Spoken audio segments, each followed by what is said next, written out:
Bonjour, dans cette vidéo, je vais vous montrer toutes les meilleures fonctionnalités de l'appareil photo sur votre Samsung Galaxy A17. D'accord, commençons donc par notre première fonctionnalité qui va être, allons dans l'appareil photo bien sûr, le mode macro. Vous savez que lorsque vous prenez une photo de quelque chose de très près, elle sera floue. Et c'est parce que les téléphones ne sont pas vraiment faits pour prendre des photos à une distance très rapprochée. Mais si vous allez dans Plus et sélectionnez le mode macro, vous pouvez alors prendre une photo à une distance de 1 à 2 pouces du sujet. Vous pouvez le voir ici. Et oui, c'est comme ça que ça marche. Passons maintenant à la fonctionnalité suivante que la plupart des gens ne connaissent pas. Vous pouvez prendre une photo en appuyant simplement sur le bouton de volume. Vous pouvez voir que cela prend une photo et c'est extrêmement utile si vous n'arrivez pas à atteindre le bouton de l'obturateur, mais que vous pouvez atteindre le bouton de volume. N'importe lequel des boutons de volume fonctionnera. Cela fonctionne aussi en mode vidéo, donc vous pouvez prendre une vidéo, commencer l'enregistrement, puis l'arrêter, et voilà comment ça marche. Maintenant, la prochaine fonctionnalité est la rafale de photos.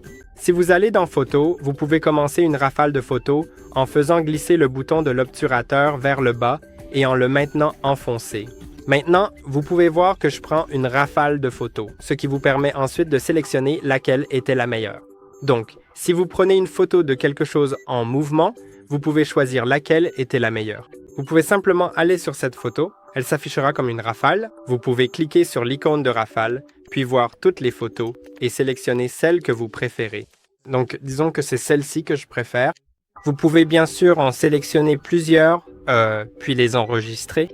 Je peux supprimer toutes les photos non sélectionnées et cliquer sur enregistrer et voilà comment ça fonctionne. Maintenant, revenons en arrière et vous pouvez aussi faire une vidéo rapide en mode photo en appuyant et en maintenant le bouton de l'obturateur. Maintenant, l'enregistrement vidéo a commencé, je peux le verrouiller en faisant glisser vers le haut et il passe alors en mode vidéo standard ou je peux simplement relâcher pour arrêter la vidéo. Mais si je l'ai verrouillé, je dois cliquer sur le bouton arrêter. Vous pouvez aussi prendre une photo rapide en mode vidéo. Lorsque vous passez en mode vidéo et commencez à enregistrer, vous pouvez simplement prendre une photo en même temps en cliquant sur l'icône de l'obturateur juste ici, ce bouton circulaire, et cela prend une photo. Passons maintenant à l'amélioration de la qualité d'image. Vous pouvez améliorer la qualité de vos images en, tout simplement, lorsque vous prenez une photo, les téléphones ont tendance à surexposer, les photos. Donc la meilleure chose à faire est de cliquer sur la zone surexposée. Vous pouvez voir que ce n'est peut-être pas idéal, alors cliquez plutôt sur l'endroit sur lequel vous souhaitez réellement faire la mise au point. Disons que je veux faire la mise au point sur l'appareil photo, alors trouvez ce petit curseur et faites-le glisser légèrement vers le bas, juste un peu, pas trop. Et maintenant, la photo va être bien meilleure. En fait, je suis en mode vidéo, donc fermons-le peut-être. Passons en mode photo. Essayons maintenant de prendre cette photo. Je sais que cette lumière ici en haut rend la photo un peu bizarre, mais oui, quand je fais glisser légèrement vers le bas, puis que je prends la photo, et maintenant, si je le fais sans cliquer ni glisser, vous pouvez voir qu'il y a une différence assez notable et visuellement significative entre ces photos. Là et là, c'est bien mieux. Maintenant, retournons dans l'application photo et il y a un mode Selfie Fun. Je ne suis pas fan de ce mode, mais peut-être que vous l'êtes. Si vous allez dans le mode Fun ici, alors vous pouvez positionner le téléphone devant votre visage et maintenant vous avez plein de modes amusants, différents. Comme vous pouvez le voir ici, je peux passer de l'un à l'autre et oui, c'est amusant. Vous pouvez vous amuser avec vos amis de cette façon, prendre quelques photos ensemble et ça pourrait vous plaire. Aussi, si vous ne voyez pas ce mode Fun, c'est peut-être parce que vous devez personnaliser le menu de votre appareil photo. Allez dans Plus et vous verrez qu'il y a différents modes ici. Peut-être que votre mode Fun se trouve ici, mais vous pouvez en fait personnaliser quels modes sont affichés dans la barre du bas et lesquels sont dans Plus, une fois que vous cliquez sur Modifier. Maintenant, vous verrez que Fun, Air et Portrait sont allumés en blanc, donc ils peuvent en fait être déplacés dans Plus. Et je peux par exemple ajouter le mode Panorama, le mode Pro dont nous allons parler plus tard, ainsi que le mode Portrait, peu importe, puis cliquer sur Enregistrer. et vous pouvez voir qu'il est là. Alors maintenant, parlons du mode R, l'autre mode dont je ne sais pas s'il est encore là. Bon, peu importe. Il a été supprimé, donc je ne vais pas vous montrer ce mode. Allons sur l'écran d'accueil un instant. Normalement, vous pouvez ouvrir l'appareil photo en cliquant dessus, n'est-ce pas? Mais vous pouvez aussi appuyer longuement dessus pour ouvrir un certain mode comme prendre un selfie, prendre une vidéo ou prendre un portrait, comme ça. Mais vous pouvez également appuyer et maintenir le bouton « Prendre un selfie », puis le déplacer sur votre écran d'accueil et ce sera un raccourci pour votre appareil photo. Donc vous pouvez voir, si j'ouvre normalement l'appareil photo et qu'il est à l'arrière, sur l'appareil photo arrière, si je sélectionne « Prendre un selfie », il s'ouvre sur l'appareil photo selfie. Et maintenant aussi, il y a une autre chose qui est ici. Là, il y a une icône carrée et dans les paramètres, vous avez paramètres à conserver. Et cela va essentiellement garder comme les derniers paramètres enregistrés dans l'application appareil photo. Donc, en général, si elles sont activées ici, alors si vous quittez l'application des paramètres, cela remettra les paramètres par défaut de l'application appareil photo. Mais si vous en activez un, par exemple le mode de l'appareil photo, alors si je sélectionne le mode pro, puis si je quitte l'application appareil photo et que je la rouvre, elle restera en mode pro. Donc c'est super. Maintenant, parlons des formats photo et vidéo. Les formats photo se trouvent ici en haut. Vous pouvez voir tout d'abord qu'il s'agit de la qualité de la photo. Vous pouvez la prendre en 12 mégapixels, ce qui est juste suffisant pour des photos en 4K ou en 50 mégapixels, ce qui va vous permettre par la suite de faire des zooms plus importants une fois la photo prise et lors de l'édition. Mais il n'y a pas beaucoup d'options en soi. Vous pouvez voir que vous pouvez passer d'un objectif à l'autre. Vous pouvez ajouter des filtres. C'est juste pour prendre des photos de haute qualité, mais cela prend plus de stockage, donc cela ne devrait être utilisé que dans les moments où vous en avez vraiment besoin. Vous pouvez aussi cliquer sur les 4 points et sur le format 3:4 pour changer le format de la photo. Je vais en fait changer de caméra pour que vous puissiez mieux voir. Vous pouvez le régler en 9:16, ce qui sera mieux, par exemple, pour enregistrer des vidéos pour les réseaux sociaux. Car les applications comme TikTok, Instagram Reels, Facebook Reels ou YouTube Shorts, sont affichées en format 9:16. Vous pouvez aussi choisir 1:1 pour les publications Instagram, par exemple, ou plein qui correspondra à l'écran complet. Maintenant, pour les vidéos, c'est à peu près la même chose ici. Vous pouvez cliquer sur les 4 points et sélectionner le format d'image en 9:16, 1:1 ou plein écran. Et aussi pour le mode vidéo, vous pouvez changer la qualité en Full HD ou HD. La HD, c'est de qualité inférieure. Le Full HD prend plus d'espace de stockage. En mode HD, vous pouvez voir que vous ne pouvez pas vraiment changer les FPS sur la caméra arrière. Voyons si on peut le changer sur la F. Non, c'est la caméra arrière. Donc non, il y a toujours 30 FPS. Mais vous pouvez régler la taille pour une résolution plus élevée ou pour économiser de l'espace de stockage. En parlant de qualité, vous pouvez aussi passer en mode Pro. Je l'ai modifié, mais il se peut que vous l'ayez dans Plus. Et ce mode vous permet de régler manuellement les paramètres de votre caméra. Et ce sont des réglages avancés, donc il se peut que vous ne les compreniez pas si vous n'êtes pas familier avec eux, mais ce n'est pas grave. Ce sont des paramètres que les photographes utilisent généralement, mais commençons par le côté droit.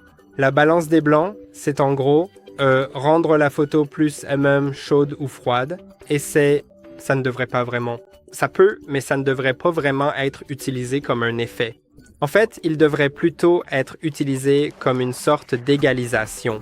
Lorsque la lumière autour de vous est très chaude, vous pouvez rendre l'image plus froide pour qu'elle soit plus belle. Et si la lumière est très froide, alors vous pouvez réchauffer un peu l'image, n'est-ce pas? Vous pouvez aussi cliquer ici pour revenir en mode automatique.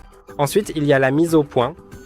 Vous pouvez régler la mise au point manuellement et vous verrez alors comment cela agit sur la netteté. C'est une fonctionnalité vraiment, vraiment géniale. Vous pouvez refaire la mise au point sur différents éléments et je ne sais pas si cela sera bien visible à la caméra, mais je vais essayer de le rendre aussi visible que possible. Commençons par faire la mise au point sur mon écran parce que la caméra, enfin celle avec laquelle j'enregistre, n'avait pas fait la mise au point, mais là, ça devrait aller. Et vous pouvez voir comment je change la mise au point. L'image devient nette, mais si je la règle plus loin, alors c'est l'arrière-plan qui devient net et ce qui est au premier plan ne l'est plus. Je vais repasser en mode auto et passons à l'exposition. L'exposition rendra votre photo soit plus sombre, soit plus claire et c'est à peu près tout. Et c'est aussi une très bonne option. Et maintenant, la vitesse d'obturation et l'ISO sont un peu plus avancées, donc je vais juste les expliquer brièvement. L'ISO, c'est la sensibilité de la matrice sur le module de votre appareil photo. Et plus elle est réglée haut, donc plus la valeur est élevée, plus l'image risque d'être granuleuse. Et c'est normal, mais plus elle est basse, plus l'image sera sombre. Et cela peut donc bien être le problème. Mais nous avons aussi la vitesse d'obturation, qui influence également la luminosité de la photo. Plus elle est réglée bas, plus la photo sera sombre. Plus elle est réglée haut, plus la photo sera claire. Mais si la photo que vous prenez est en mouvement, si vous prenez une photo de quelque chose en mouvement, alors plus la vitesse d'obturation est élevée, plus la photo sera floue et, vous savez, déformée à cause de ce mouvement. Donc, si vous la réglez sur une vitesse de 10 secondes, alors vous devez tenir votre téléphone très immobile et tout ce que vous capturez doit rester immobile pendant 10 secondes. Par exemple, 10 secondes, c'est idéal lorsque vous prenez une photo, disons, de nuit et que cette photo est prise sur un trépied. Maintenant, certains réglages standards, des réglages typiques, sont par exemple 1,50, 1,60. Vous pouvez le régler comme vous le souhaitez ici et l'ajuster avec l'ISO. La règle typique, c'est qu'il vaut mieux avoir un ISO bas et une vitesse d'obturation élevée tant que la vitesse d'obturation n'interfère pas avec le mouvement sur la photo. Donc, s'il y a beaucoup de mouvements, il faudra alors baisser la vitesse d'obturation et augmenter l'ISO. Mais autant que possible, gardez l'ISO aussi bas que possible et la vitesse d'obturation aussi élevée que possible. C'est la règle technique, en quelque sorte, pour le faire. Mais bien sûr, vous n'êtes pas obligé d'utiliser ce mode. C'est assez compliqué. Mais n'hésitez pas à expérimenter avec et à l'apprendre un peu plus. Passons maintenant à d'autres choses, comme par exemple nos paramètres. Dans les paramètres, il y a l'optimiseur de scène. Si vous l'activez, c'est vraiment génial parce que votre téléphone va utiliser l'IA pour optimiser automatiquement la couleur et le contraste des photos afin de rendre les scènes sombres plus lumineuses, de faire paraître la nourriture plus appétissante et les paysages plus éclatants. Ensuite, il y a aussi la fonction de glissement du bouton d'obturateur et vous pouvez prendre une rafale, comme nous l'avons fait plus tôt, ou créer un GIF. Et maintenant, il commencera à créer un GIF. Et je vais essayer de passer l'appareil photo à la caméra frontale. Maintenant, commençons à faire signe devant la caméra. Maintenant, vous verrez que le GIF a été pris. Donc, voici le GIF. C'est une vidéo qui se lit en boucle. Maintenant, revenons encore une fois aux paramètres. Nous allons rester dans les paramètres tout le temps maintenant. Photo à haute efficacité. Si vous activez cette option, cela permettra d'économiser de l'espace sur votre téléphone en capturant les photos dans un format d'image haute efficacité qui utilise moins d'espace en comprimant la photo de manière plus efficace. Il y a aussi les vidéos à haute efficacité. Cela fera la même chose, mais cette fois pour les vidéos. Ensuite, il y a aussi le balayage pour changer de caméra. Si vous activez cette option, vous pouvez alors faire glisser vers le haut ou vers le bas pour changer de caméra. Je trouve que c'est utile. Vous n'avez pas besoin d'aller chercher ce bouton ici en bas. Passons maintenant à la prochaine option, qui est le HDR automatique. J'aime vraiment cette fonctionnalité parce qu'elle rend vos photos éclatantes et c'est vraiment une très bonne option. Et puis, vous pouvez aussi activer les lignes de grille. Vous pouvez voir que je les ai activées. Et vous pouvez choisir entre ligne de grille et niveau, seulement les lignes de grille ou seulement le niveau. Je les ai réglées sur ligne de grille et niveau, donc ça m'affiche le niveau. Regardez, là je suis au niveau, là je ne le suis plus. Et ça affiche les lignes de grille ici, donc c'est plus facile d'aligner correctement la photo, n'est-ce pas? Passons maintenant à la partie suivante, qui consiste à activer les balises de localisation. Si vous retournez dans les paramètres, vous pouvez trouver les balises de localisation. Et lorsqu'elles sont activées, vous verrez alors où les photos ont été prises. Donc si vous allez dans la galerie plus tard, par exemple après, je ne sais pas, 1 an après avoir pris cette photo et que vous ne vous souvenez plus où elle a été prise, la balise de localisation vous indiquera où elle a été prise. Maintenant, il y a aussi des méthodes de prise de vue et vous pouvez sélectionner l'option d'utiliser les boutons de volume. Et si vous n'aimez pas prendre des photos ou enregistrer des vidéos, si vous préférez plutôt régler les boutons pour zoomer ou dézoomer, vous pouvez bien sûr le faire maintenant. Je peux zoomer ou dézoomer. Bien sûr, je ne peux pas vraiment le faire sur la photo avant. Mais maintenant, sur la photo arrière, je peux simplement et facilement dézoomer ou zoomer. Bezo.